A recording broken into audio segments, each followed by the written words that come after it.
Hello আসসালামু আলাইকুম welcome to শেমাস kitchen. অনেকদিন পর আপনারা লগে একটা ভিডিও শেয়ার করলাম। তো আজকে একটু খাওয়া দাওয়া দেখতে পারা যে আজকে যে ডিশটা সাজাইছি একটু হয়েছে আমার তাহমিদুল লাগি।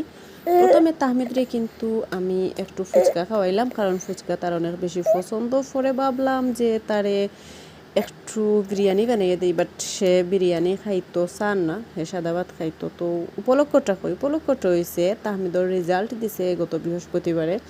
রেজাল্ট দেওয়ার পর তো অনেকে কইতে পারেন কি তার রেজাল্ট মানে এই সেই বিভিন্ন ধরনের না, এমন কোনো রেজাল্ট নাই। সেকেন্ড টার্ম পরীক্ষার রেজাল্ট দিছে। তো রেজাল্টর মাঝে যেহেতু হে ক্লাস 5ও পড়ে, 4 থেকে 5ও উঠছিল 11 নম্বরে। তো ফার্স্ট টার্মও তাই 11 থেকে 9ও আইসন, তো সেকেন্ড টার্মও আইসন 4। তো এই হিসাবে হে অনেকটা আগুয়াইছে। মার্কস যেসা তাও অঙ্ক হয়েছে, হে যেহেতু আগুয়াইছে তার একটু উৎসাহ দেওয়া উচিত। প্রত্যেকদিন তো আমরা বিভিন্ন ধরনের রান্ধি, তো ও যে তারে একটু স্পেশালভাবে খাওয়ানি হয়েছে বা একটু স্পেশালভাবে বেশি মানে একটা গুরুত্ব দেওয়া হয়েছে, এতে কিন্তু হে অনেক খুশি হয়ে দেখো তার রেজাল্ট আগে আসিল 9 আর পরে হয়েছে 4। তো একটাও আজকেও পর্যন্ত আল্লাহ হাফিজ।